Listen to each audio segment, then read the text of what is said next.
Okay, it's December 1st, 2024, and we are here with Hello World. You want to introduce yourself officially for the record? Sure. Hi, I'm Hello World, real name, Benjamin Spizzuko, talking to Cole and Alicia. I think it's Alicia. Yeah, for the second time now. Ooh. Yep. Awesome. Yeah. And a lot has happened in the last half year. Yep. Yes, a lot of music has been released in the last half year. Yeah, when we last talked to you, you were about to be releasing 50 songs. You want to tell us about the release of that, if it was everything you anticipated? I think 50 songs was 95% what I wanted it to be. There are a few things about the album after I finished it that kind of bugged me a little, but in the grand scheme of things, when you make an album with 50 songs, you're kind of allowed to have a few spots you're like, okay, I wish I'd done a little more with this one, or I wish I didn't put this song in this position. But yeah, I think so. It feels like nitpicking, really. I'm still very happy with that album. Yeah. That's good. Yeah. But there is going to be there will be a new one. And the Silver Age, I think, will be hosting the release show for it. Yes. Yep. So there will be more. Yes.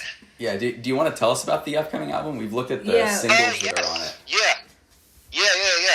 So the new album is called Momentum. Mm-hmm. I wrote and recorded it largely, like most of the album was made in October. Mm-hmm. Cool. What was it? Let me try to do the short version of this. I finished 50 songs in mid-July. Put it out late August. Had a really bad September. I won't go into details. That's just too much. But September was a bad month. Oof. I couldn't write anything, and then other things were just not going well. And I bottomed out at the end of the month, and I just felt like straight trash for a week. Oof. I just wasn't getting sleep. It was bad. Yeah.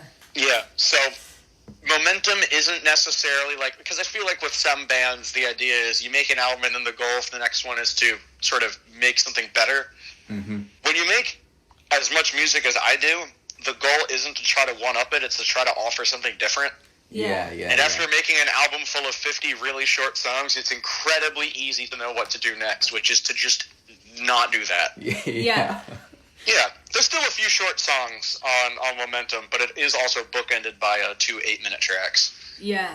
Cool. When I think when we last spoke, in an unofficial context, you were telling me that you were having a lot of fun writing longer songs.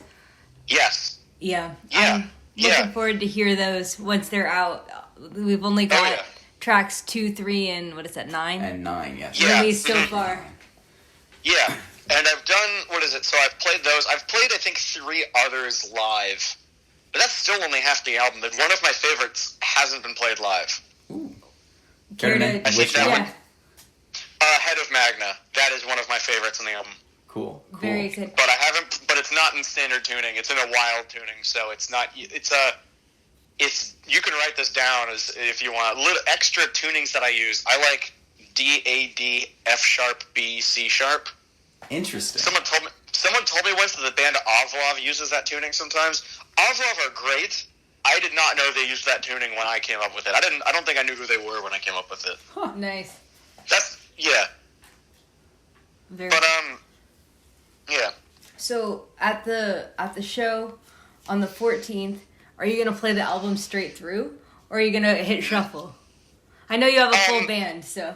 Yeah, it's going to be like the best of 2024. Excellent. Because I put out 3 albums this year, and I thought all of them did different things. I thought, what was it? Fractions of Worlds, I thought was just a very solid all-around album. Mm-hmm. Yeah. A very sort of song...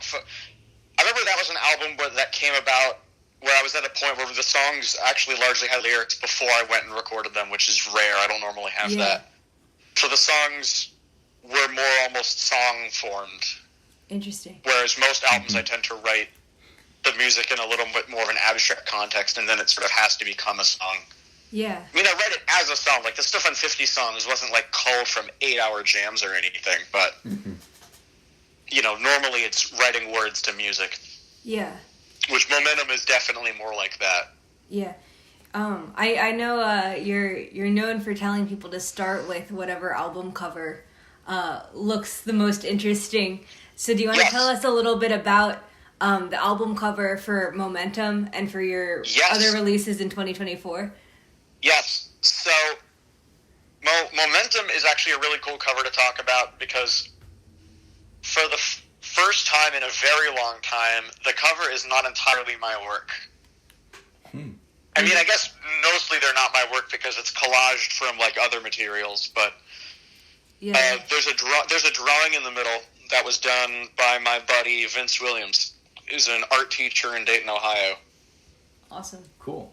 And yeah, we hang out in Guided by Voices fan circles. Nice. And we've met a few times. He's a great guy. Yeah. And what was it? I think he was going through his own rough patch earlier in the year and was doing like these little drawing collages where he was drawing like a lot of abstract shapes and then making collages out of those. Awesome. And I saw one. I was like, I really like that. And he said, "You can have it." He sent it to me. Nice. Yeah, I still have it. That's awesome. Yeah, I cherish it. I really cherish it. Yeah. Cool. Yeah. 50 Songs is a collage too, but not as obvious. Hold up. He's pulling it up so we can take a look. Yeah. I remember. Yeah. Yes. Yeah. I don't remember what Fractions of Worlds was. I don't remember where that came from, but I know 50 Songs is an image, like a super extremely high resolution image of like the inside of someone's eye. Yeah. Okay. Yeah. And then the red spots are from a head injury that my dad had. Ooh, wow. Man. Like my dad just like banged his head against something or something. I forget what it was exactly. Wow. But those were like the blood from the like coming through the stitches. Mm-hmm. Dang. Mm-hmm. I mean, edited and stretched around still. It didn't literally look like that. Yeah, but still, I would never have known. Yeah, and that was not the original cover. 50 Songs had a few different covers before that one, but once I hit that, I thought, okay, this just looks too good. Yeah. Yeah, it's pretty cool. Very medical in a way that I wouldn't have realized. Yeah, it's not exactly the most common theme in my music. Yeah. Which is fair, yeah. But no, I thought that was the move. Yeah, speaking of themes, we were discussing your work and noting the repeated theme of like ears and headphones. Headphones and earplugs and things. Maybe among the newer stuff. Yeah. Among the stuff from this year, I've noticed several references, including on two of the new singles. Yeah, because I was gonna say that might just be the singles. I think I sing about hands and hearts and heads a lot more than I sing about ears. But super glue for earplugs, and you don't know my headphones are falling apart. Yeah, there is a thing going. Yeah. There have been some. I'm curious if that's intentional, how much it's intentional, what you think about that. It's not intentional. I write about other body parts way more than I write about ears. I think, I don't know, eyes are pretty easy. Yeah. Mm-hmm. The hand, an arm. Take my arm from 50 Songs. Mm-hmm. Yep. Head, brain, mind, whatever. Mm-hmm. Yeah. But I mean, the nice thing there is like, okay, I didn't notice that. Yeah. You did. Like, I don't know, maybe it was subconscious. Yep. I don't think it was. I don't think I was thinking about, because I remember why I wrote super glue for earplugs. But why'd you write it? I guess it was still about ears. I mean, the context is different. Super glue for earplugs is a phrase that no one else has used, as far as I'm aware. I'm not claiming credit. It's just I was trying to write a lyric. Yeah, I have not heard it before. Deliberately ignoring criticism. Mm-hmm. My headphones are falling apart is a title that came from my headphones that were falling apart. Mm-hmm. Yeah. Yeah, like that phrase has... I don't really know if that song's actually about anything. Yeah. Almost about something. Maybe it meant something when I wrote it, and now I'm not so sure. Yeah. But that's okay. That's okay. That's the cool thing about writing lyrics. Yeah. They can be about everything, they can be about nothing, but someone will find meaning in it, and that's enough. And that someone today is us. Yes. Yeah. So. Hey, y'all are people. Yeah, I hope so. Y'all are someone. Yep. So then, I guess, right before Momentum, you released Writer's Block 9. Mm-hmm. Yeah. You want to tell That us? was recorded concurrently alongside Momentum. Those Gotcha. two happened at the same time. Having seen your discography, I'm almost shocked that you might have writer's block. You want to tell us a little bit about making that kind of alongside Momentum? Yeah. So the first writer's block was born out of a small case of writer's block around the time I finished high school. Mm-hmm. I think I was trying to map out a double album, which didn't materialize. The first Hello World album to be an hour long, which I would call a double, is Open Casket Beach from 2018, which isn't on streaming in full because, no, you don't need to hear the pre-2019 albums. There's good songs on them, but yeah, as a whole, most of them don't quite hold up. But the name kind of just stuck as the name to put on covers-only releases for the most part. Mm-hmm. Gotcha. And there have been less of them over the years because I don't generally feel the urge to record covers. I just have an easier time writing my own stuff. But when I was in that funk in September and was trying to, crawl out of it, one of the things I was doing was learning other people's songs for a bit. Because it's been like half of Writer's Block 9 is songs that came out this year. Yeah. Let me see. Yeah. What was it? I don't have the track list up, but I can immediately recall, I think, 4 songs on it that came out this year. Yeah, Cole just brought it up. Yeah, there's probably more that I'm not remembering what's on it. Oh, yeah, you got Rectangle Creep. Mm-hmm. Yeah, those are personal friends of mine. Yeah. Yeah. Is it? Yeah. Jeremy, I'm only blazing. Yeah. Mm-hmm. Yeah, Rectangle Creep, which features, I think their newest album, which came out a few months ago, awesome. Loved it. Yeah. Loved it. But, was it, at least, among other people, there's a guy in the band named Dan who's in my side project, Embalming Druid. Yes, yes. Yeah, and I think the singer is Matthew Cutter, who wrote the authorized Robert Pollard biography back in 2018. Very cool. Yeah. Yeah, and then it's also, I think there's a 22 Degree Halo cover on there. Yep. Ex-Pilots, who are also good friends of mine. Sharp Pins, who are opening for Stephen Malkmus next year. Yep. That's awesome. Yeah. Yeah, so I saw on the track listing for Momentum, it's got you were working with your brother on one of the songs. You want to tell us a little bit about what that was like? I know you guys played together at Octopus Graveyard a couple weeks ago. Yeah. I mean, Dan from Signal Valley being my identical twin for people who don't know, we don't normally make music together, but this room was one of the first tracks I wrote for the album. Like this room and Good Things by Mistake, and actually a bunch of the covers too, but it's specifically Starry. Are all like I learned Starry, and I asked my friend Ethan who wrote the song. It's his song. I was like, "What tuning is this song in?" I'm trying to figure it out, and I was playing in that tuning. I think it's E-A-D, G-A-D, up a half step, and I was playing it on my classical guitar. And This Room and Good Things by Mistake emerged from that tuning. Wow. So This Room was an earlier track, and I had mostly finished it, and I was like, okay, this is missing something. I think it's missing a keyboard sound, and I thought about how I would tackle it. I'm not a great keyboard player. I don't have a lot of keyboard and synth options in my very small recording space, so I just thought it would be easier to ask Dan. This is why you have a twin. Yeah. God gave you a twin so that you wouldn't have to write your own keyboard parts. I guess. I don't know. Keyboard in general stuff doesn't really come to me when I'm working on music. I like them. I like it in other music. Yeah. There's a lot of great electronic music. It's not where my process takes me. Yeah. And I think I'm on way more of Dan's songs than they are of mine. Yep.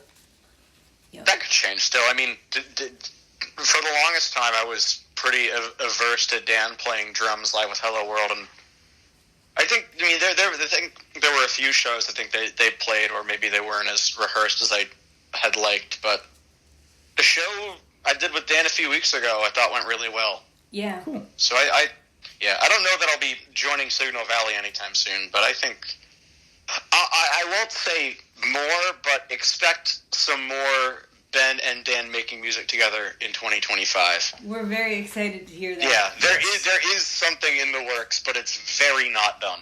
All right. Well, we will await with anticipation. Yeah. Yeah. Oh yeah. I'm sure by the time it's out or almost out, one of us will be back at the Silver Age. Yep. I know. I think we're trying to get Dan in here, like maybe March or something like that. Spring, yeah, in the spring. Coming up. Yeah, that's smart. Dan will have a new album out around then too, I think. Excellent. That would be a good move. Excellent. Cool. Mm-hmm. Yeah. So I know you're never resting for even a moment. So this album is done. You're working on something with Dan. What's up next for Hello World? Next for Hello World is a lot of shows. Yeah. I had a show last night that went really well in Haddon Heights. Nice. And then this month, off the top of my head, I can immediately name 4 shows that I'm doing. 2 of which have been announced, 2 of which haven't. And the funny thing is the unannounced shows are happening first. So we'll see. Well, one of them is the Silver Age show. Yeah. I think by the time this is in print, the show will have already happened. So I think I can say that at least, unless it just totally falls apart and the show doesn't happen, there should be a show on December 12th at the Wormhole with Saturn Alias and Bunny Tonight. Cool. Nice. Cool. Yeah. Saturn Alias are a shoegaze band from North Carolina who I met in Philly last year. Very cool. And then how about the shows after hours? After the Silver Age show is going to be what is effectively the first Hello World tour, but it's just 2 shows. Mm-hmm. But it's a show in Bushwick in New York City at Caffeine Underground, and I've never played in New York City, so first time there. I think that'll be with Radar and Satellite from North Jersey and Prophet 2 from the city itself. Awesome. And then on the 21st, the winter solstice, I'm making the incredibly smart decision of playing in Rochester, New York. Wow. That should be interesting. It's going to be cold as heck, but I'm really excited for that. Yeah, that'll be awesome. I mentioned, I think my buddy Dan, who's in Embalming June and Rectangle Creep, he's based in Rochester, so he's going to be playing with Hello World that night. Nice. Okay, that'll be cool. Nice. Yeah, no, I'm pumped. So we've been lucky enough to have Hello World rehearsing in our basement a couple times. And we've been very thoroughly enjoying. It's way better than what I usually listen to while I'm washing dishes. But I wanted to ask you, I know you often mix up who's playing in your band. Do you want to talk at all about kind of what it's like working with so many people? It seems to me that you're like pretty well connected in the scene, and that like one of the great things about Hello World, like not musically but kind of culturally, aesthetically, is that it feels like you work with just about everybody. Kind of. It's an everything and nothing kind of thing, because the albums are mainly still just me. Yeah. I don't know. That's a whole thing. It's not a real like big thing, but that would probably require a lot of idle thinking and muttering. It wouldn't be very good for an audio interview.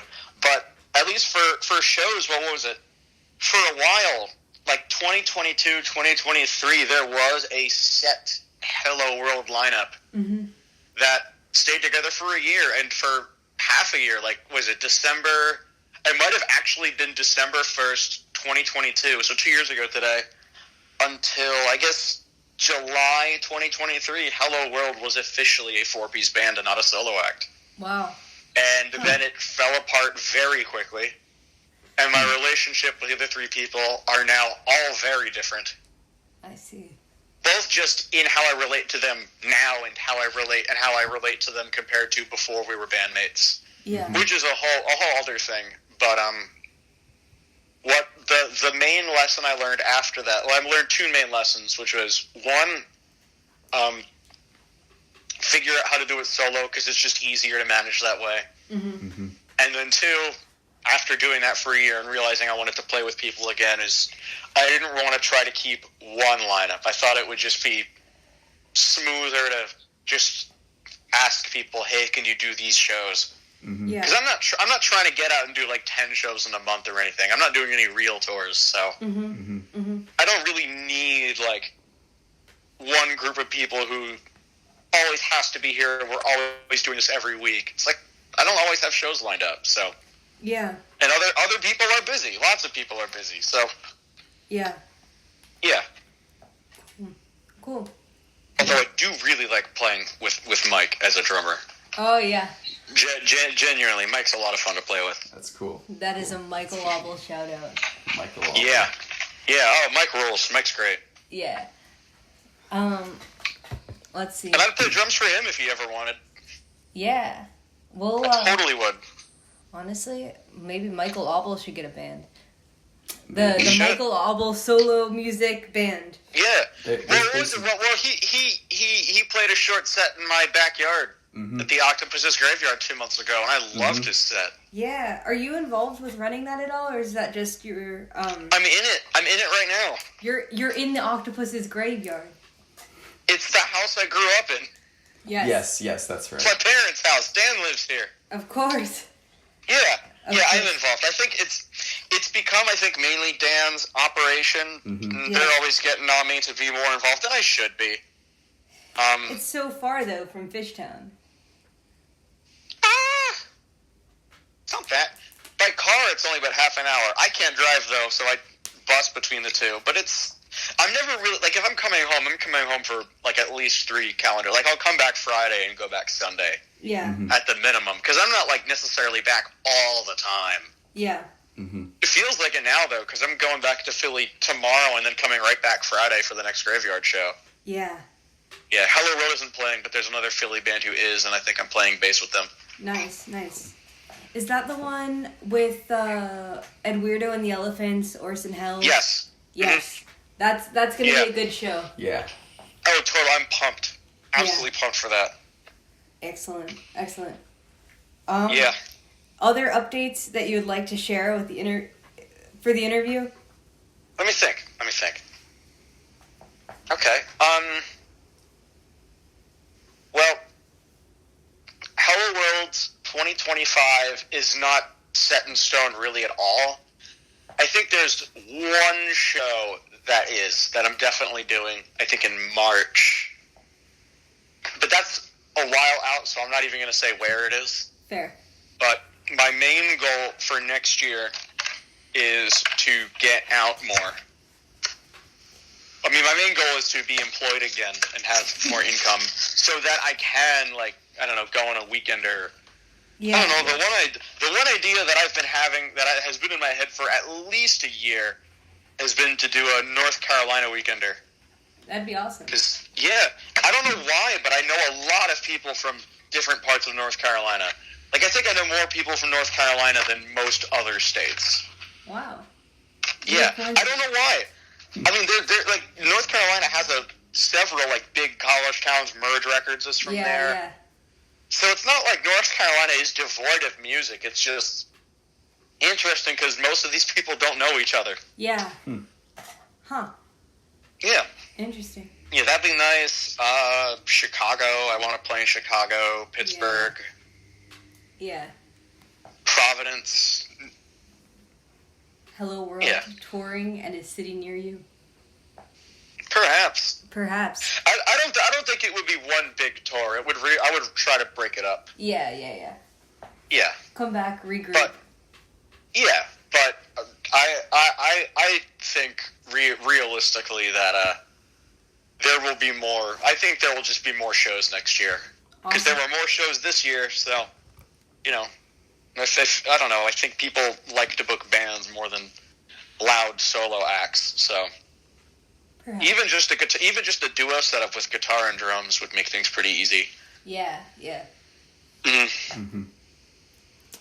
Excellent. Well, I guess one last final question, unless you have anything pressing you want to add in, anything we forgot to ask you. What have you been listening to since we last talked to you? My recall of that sort of thing is not great. Sure. And I literally I've been actually kind of trying to clean out my music backlog. Yeah. The last week or so, I've listened to literally 2 artists. And they are the Quill Pen Gallery, who makes cool lo-fi stuff, I think, out in Downington. Yep. And Patricia Taxon. Oh yeah, I've heard of it. Yeah. Yeah. Yeah. Anyone who's ever watched the people out there, if you've ever watched a summon, like an older Summoning Salt video, you probably know one or two of her songs. Yeah. What is it? Wave State. Wave State. And there's another one I can't remember the name of, where featured very prominently in some of Salt's older videos. Awesome. Yeah. Cool. Thank you. Yeah. Is there anything we should be asking you that we haven't asked you yet? I don't think so. All right. So then, just where can people find you online? You can find my music on streaming. You can find my albums on a streaming service. Absolutely everything on Bandcamp. And if you want to find me, the person, I'm on Instagram, hello_world. I'm also on YouTube, but yeah, no one watches those. No, the YouTube's pretty good. Everyone should check that out. Yes. Yeah. No TikTok. If someone claims to be me on TikTok, It's a scam. nope. It's a scam. But Hello World's pretty small, so I don't think anyone's doing that. Not Not yet. yet. Which is Not fine. yet. Yeah. Not yet. You never know. That's a problem I don't really want to have. Yeah. Cool to keep it that way. Yes. Awesome. All right. Well, if that's that, we will end the recording. Yeah. Thank you All right. for Thank for you talking so to us, much. and thank you Oh, you're very for welcome. being on the bill. Yes. Yeah, I'm pumped.